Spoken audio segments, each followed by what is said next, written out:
Hi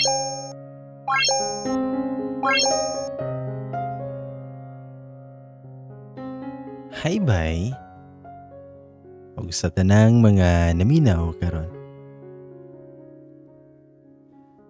Sa moto nga kung katong first time nga nagkita mi ni Kim, mura kog nakakitag angel. Pero karon nga nakit-an ako siya balik kay mura kog nakakitag ungo. Ungo pero gwapa gihapon kaayo. Sa akong kaugalingon, sa akong unahuna, daghan kay kog pangutana. Asa man siya gikan? Nganong kalit lang man nga makit-an nako siya karon. Unsay nahitabo niya sa mga daghan kayong tuig nga wala mi nagkita? Ug nganong buhi pa man siya? Pero wala jud ko nahimutang atong higayuna. Katong nag-shake hands nami, katong gaila-ila nami, nagtan-aw og nagtutok jud ko sa yaha. Daghan yapon kog pangutana. Pero sigurado ko nga si Kim jud to. Daghan ang nausab siya ha kay may mature naman siya. Pila pud biya ka tuig ang nilabay. Pero gwapa gihapon kayo siya. Daghan ko mga pangutana nga gusto dayon ako unta matubag. Pero wala ra pud kina sila gadugay kay naaman po'y isa ka ante nila nga gibira sila. Pero ako kay daghan kay kog mga pangutana nga gusto jud unta dayon ako matubag karon. Nakabantay na lang din ko ana nga gisiko ko ni Sarah nga akong asawa. Ingon siya nga gwapag uyab ihang ig-agaw pero murag malditahon lang daw. Unya ako ana kay nag-smile lang. Og murag nakonsensya ko. Kay katong time nga gagyating to know each other ni Sarah, hantud karon kaya wala na ko siya istoryahi about kay Kim. Wala siya kabalo. Basta kay ako ang giingon lang sa yaha kay nakiuyab sa una. Brag puppy love lang. Pero wala na lagi dari sa kalibutan. Nya pagkataod-taod ana kay wala na ko nakita ni Kim. Nanguna siguro slag uli or basi na sila yadto. Nya kami ana ni Sarah kay nidungan mig uli sa kadaghanan. Paabot na mo ana sa balay kay nakatulog day na si Sarah. Ikapoy siguro kaayo. Kanya ko ana, wala jud ko gibatig duka. Sa motong nagtanaw-tanaw lang ko salida. Pero wala jud nawala sa kunahuna si Kim. Ngano man to? Nganong naaman siya? Nganong nagkita man migbalik? Ani nga time kay nauso na ng social media. Pero wala jud ko mahilig ana. Pero si Sarah kay naa siya'y account, unya nakalag-in sa kong laptop. Sa motong ako ang gipangita ang iyahang igagaw. Ug didto nako nakita si Kim. Ug didto po nako nahibaw-an kung unsa ang iyahang account. Nya ko pod naghimo pod kog account ato. Ako alang gibali ang ako ang pangalan. Gi-add day nako si Kim ug nag-message ko niya. Ako siyang giingnan. Hi Kim, Vincerne. Musta na ka? Ug aning mga panahon kay wala jud ko kabalo kung nakita ba niya ako ang message. Nagsigil ako lantaw sa akong account o say akong ilag out, ilag inasad para makita na ako or makabalo ko kung na-reply ba siya. Pero wala man. Medyo nakonsensya na pud ko ana kay murag gatshit ko ni Sarah. Pero sa tinud-anay lang kay love yun nako si Sarah. Sigurado ko ana, sigurado kayo. Pagkabuntag ana kay nakabantay si Sarah nga haggard kay kugnawong. Kay lagi wala bi ako'y tarong tulog kagabi. Ang ko na lang girason nga nadugay kog tulog kay naa ako'y gitan-aw nga salida. Mituo raman pod siya. Sumutong ni trabaho ko ana nga adlaw. Pero while nagtrabaho ko ana, ni-reply na si Kim. Ug ang iyang reply kay okay ra. Mao ra jud na kamubo ang reply ni Kim. Okay ra. Wala lang man gisumpayan og ikaw, musta man. Bisag ikaw na lang din question mark. Pero wala jud. Okay ra.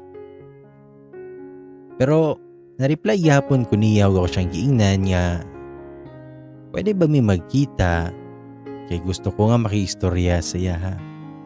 Kung pwede o kung dili siya busy. Pero nilabay na sad ang mga pila ka minuto ana kay wala man siya na-reply. Sumotong nag-message ko niya. Ning hangyo kog ayo sa iya nga magkita mi. As a friend lang. Gusto lang ko makabalo kung kumusta siya, kung naunsa siya. Daghan kong mga pangutana nga gustong matubag niya.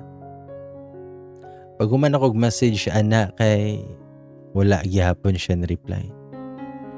Siguro naabtan pag mga pila ka oras ug niingon siya nga sige. Sumotong nagkasabot mi nga sa usa ka coffee shop mi magkita. Una kong naabot dito. Taud-taud ana, naabot na si Kim. Ako pa nang giisa ko ang kamot para makitaan ko niya. Ug pagduol niya sa kuha, niingon siya nga nakaila pa daw kuno siya sa kuha. Nagsorry pod ko ana og awkward kay minduha ato ba.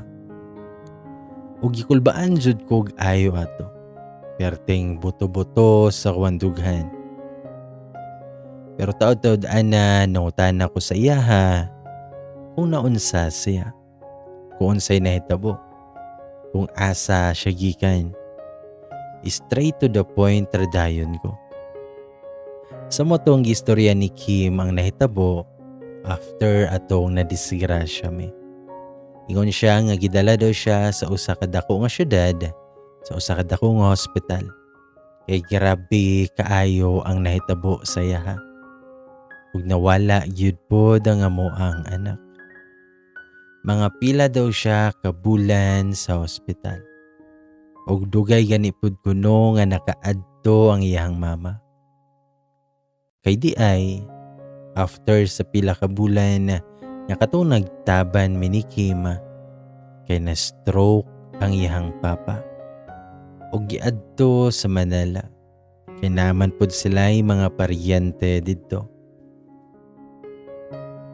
Og didto na pod sa Manila nagtiwa si Kim sa iyahang pagpatambal. Og naluoy kay siya sa iyahang mama kay duha ka buok ang giatiman. Siya ug ang iyahang papa. Ingon si Kim nga gusto kaayo niya nga mobalik sa kuha. Gusto niya pangitaon kung ahan ako. Pero wala siya'y mabuhat. Ug isa pod, naluoy kay siya sa iyang mama. Kay lagi tungod sa ilahang kahimtang karon. Ug after pa jud sa mga pila ka bulan nga nakagawas na si Kim sa ospital, kay nawala pod iyahang papa. Usa sa hinungdan nga mas wala na siya'y oras nga mangita sa kuha, nga mobalik sa kuha. Na sila'y mga paryente nga mutabang sila ha pero lagi napakauwawan gyapon siya tungod sa iyahang mga gibuhat sa una. Ug apil iyahang mama kay murag gi-blame siya nga siya ang rason kung unsay nahitabo sa iyang papa. Sumutong wala joy time si Kim para mobalik sa kuha. Nag-working student na lang siya ug perte pod nga paningkamo.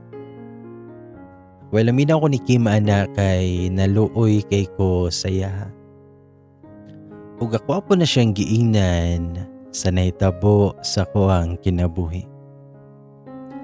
Ug ang hinungdan daw kung anong naay balita nga naabot sa mua nga wala na siya kay tungod lang gihapon sa iyahang mama.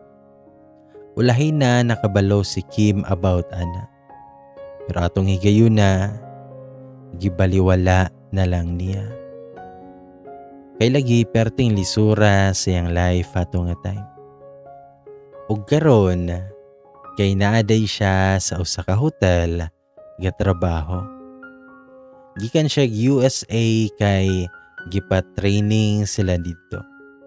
Sa motong after nga nakabalo ko kung unsa siya ug naistorya nako ang nahitabo sa kuha kay murag nigaan ang ako ang paminaw. Nakoy mga pagmahay pero nakasabot ra ko kung anong wala mi nagkitag balik sa una. Tungod sa kalisod. Nalipay ra pud ko nga nana siya sa maayong kahimtang karon. Og nalipay pud kay siya kay na-plaster nako karon. Then naka-decide mi ana nga manguli na. Ako siyang gihatod kung asa siya dapit nag-stay. Basta kay akong dughan ato kay perting buto-buto. Hambot lang dyan. Og nangayo pud ko og number ni Kim ana. Ug ako siyang gihatagan sa akong number. Ako pa siyang giingnan nga di lang siya malimot nga kung magkaunsa man gani nara ko permi para siya. Ani smile ra pud na siya. After na ko siyang gihatod kay nilakaw na pud ko. Pero while na ako sa akong car ana nga naminaw og radyo og gabuto-buto gyapon ng dughan. Nikalit bito nagplay ang music nga If Ever You're in My Arms Again. Haka jud lagi manungog ang panahon. Basta kay murag ni flashback tanan namong kaagi ni Kim. Apil ako ang feelings para saya. Sugod sa pagpulkit, sa gate, sa dagat, o katong gataban minduha. Tanan. Ug wala na ko kapugong sa akong kaugalingon, ug nakahilak jud ko. Nagsigi kog ingon ana nga sorry kaayo Kim. Pero love gihapon kaayo tika. Sa motong gihunong nako ang sakinan. Nagpadaplin ko. Ug ako din ang gitext si Kim. Ako siyang giingnan. Nakabalo kong sayop ni. Pero di na ko kayang pugngan ng ako ang kaugalingon. Gimingaw kaayo ko sa imuha. I miss you Kim. Ug love gihapon kaayo tika. Pag umana na kay nagpaabot ko kung unsay i-reply. Pila ka minuto ana, ningon si Kim na kung sayop nga mingawon ug higugmaon ka, idi sayop kayo ko. Pag umana kog basa siyang message kay wala na ko ni-reply ana. Kusog kay ko nga nagpadagan pabalik kung asa siya gastay karon. Pagabot na ko ana, nanuktok din ko sa iyang portahan. Ug pag-abri niya sa portahan kay klaro kaayo nga gikan siya naghilak. O gigakos din ako na siya og mas nihilak siya. Nitanaw ko niya ug ang sunod na hitabo kay gikis nako siya. Gikisa nako si Kim sa iyang lips. Paghuman-ana kay na-joy na hitabo sa mundo ha.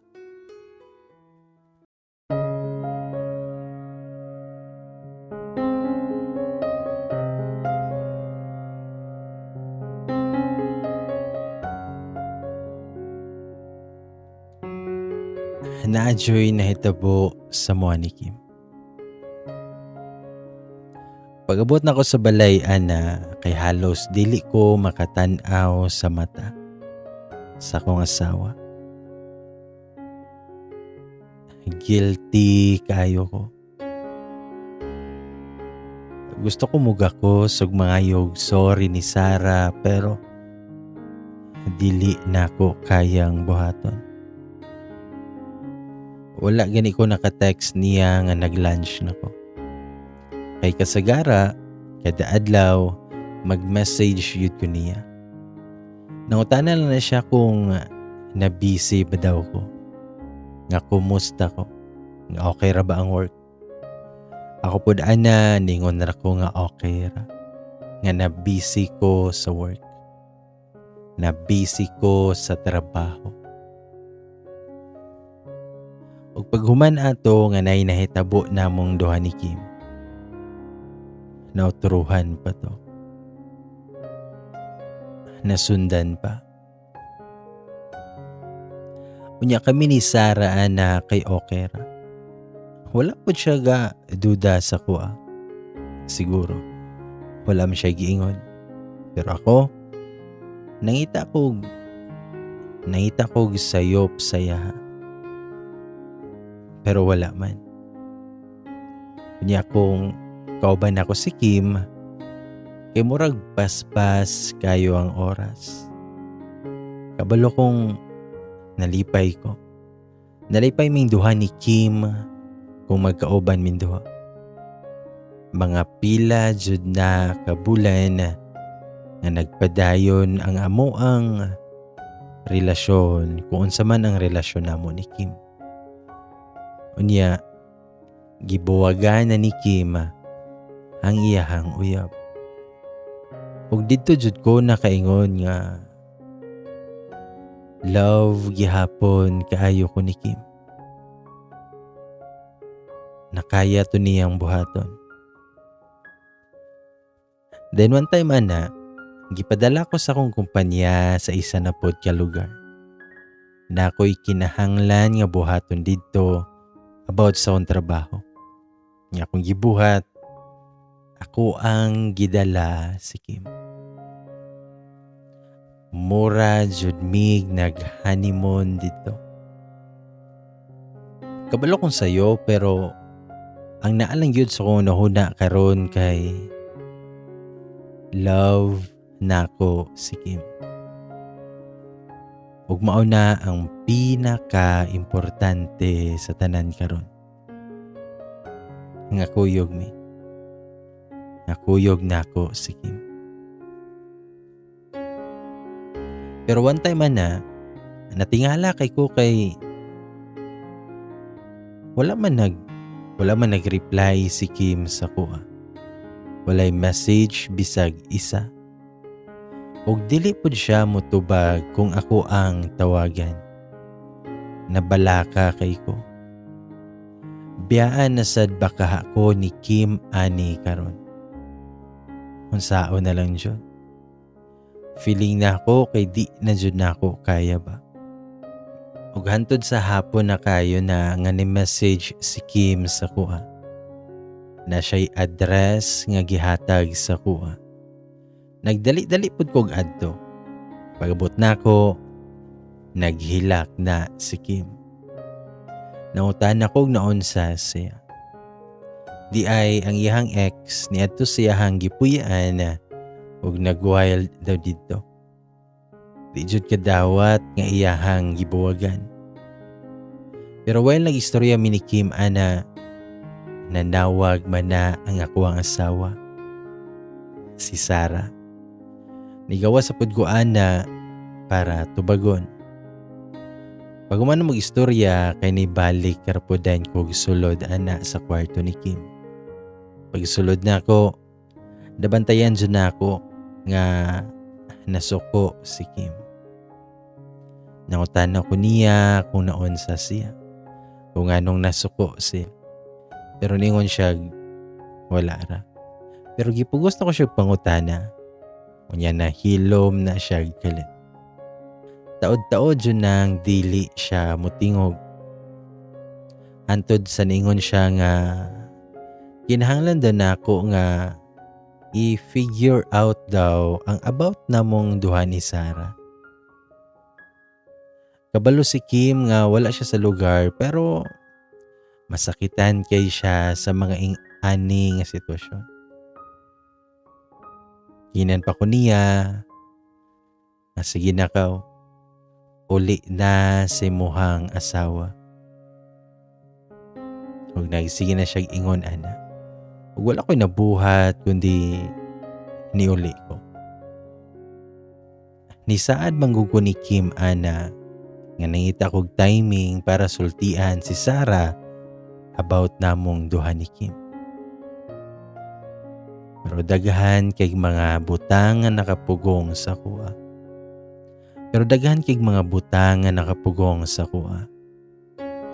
Unya si Sarah pod wala yoy nausab sa iyang pagtagad sa kuha. Consistent yapon kay siya sa iyang maayong pagkaasawa sa kuha. Grabe gihapon kaayo mo pangga ug mohigugma sa kuha. Kabalo ko nga dako ning gubot ang mahitabo kung mahibaw-an ni Sarah. Hapil na sa iyang pamilya. Ug sa tinud-an na ipod kay dili ko gusto nga masakitan si Sarah. Love anako siya. Ipakaslan ako siya kay nahigugma ko sa iya. Pero nisulod gihapon ko sa usa ka relasyon kauban si Kim nga dili pwede. Pero ato nga time kay gapaabot ko nga basin di ay mausab ang pagtagad ni Sarah sa kuha. Pero milabay ang mga adlaw ana kay wala man. Grabe gihapon kay siya mo amping ug mohigugma sa kuha. Ug after po di ay katong nasuko si Kim sa kuha, kay gipadalhan pa nako na siya og flowers. Na nakasulat nga I'm sorry ug I love you. Then one time ana kay kinahanglan na sad ko nga moadto og Manila para lang gihapon sa trabaho. Pero na makakuana ni Sarah nga karong adlawan ako nga mugikan padulong sa Manila. Pero dili pa. Gibuhat na ako kay para makauban nako si Kim. Moto'y unang higayon nga magkauban mi ni Kim og dugay-dugay so kada atong nag-away mi. Og didto kay mas sagad na palami ang gibuhat namo ni Kim. Ingana yun siguro na kung gikag-away. Nagpicture pa mi, nagvideo pa mi. Gamit ako ang phone. Ug paghuman na mog banding-banding ni Kim kay niadto na ni kog Manila para sa akong trabaho. Then milabay mga pila ka adlaw ana kay nakauli ra pud ko dayon. Sama pa silang ginaingon nga walay aso nga makumkum. Tanang sikareto kay mabulgar.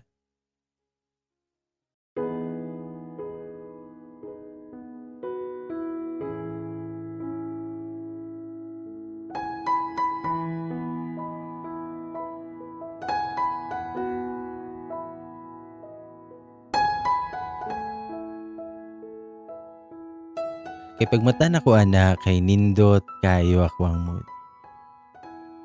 Nindot ako ang katulog. Nga pagtanaw na ko sa akong kilid, kay naa si Sarah. Mugakos unta ko niya, lambingon unta na ko siya.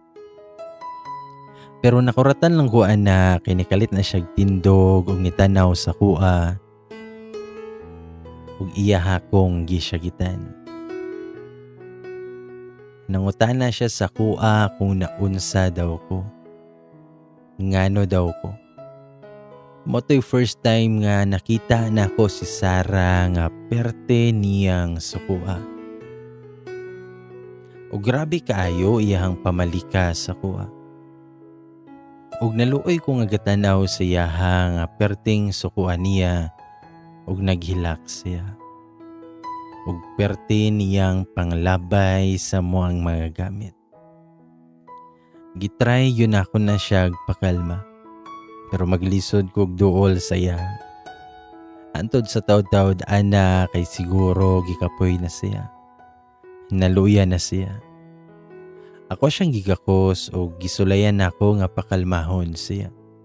Kay perting hilak gihapon niya. Gusto ako mag-explain ni Sarah kung ano. Gusto ko mangayog sorry niya. Pero dili ko makaistoryaan na kay mas masuko man siya kumutingog ko. Og nikalit nagtindog si Sarah og ikuha niya iyang bag ug nilakaw siya. Wala na nako siya napugngan.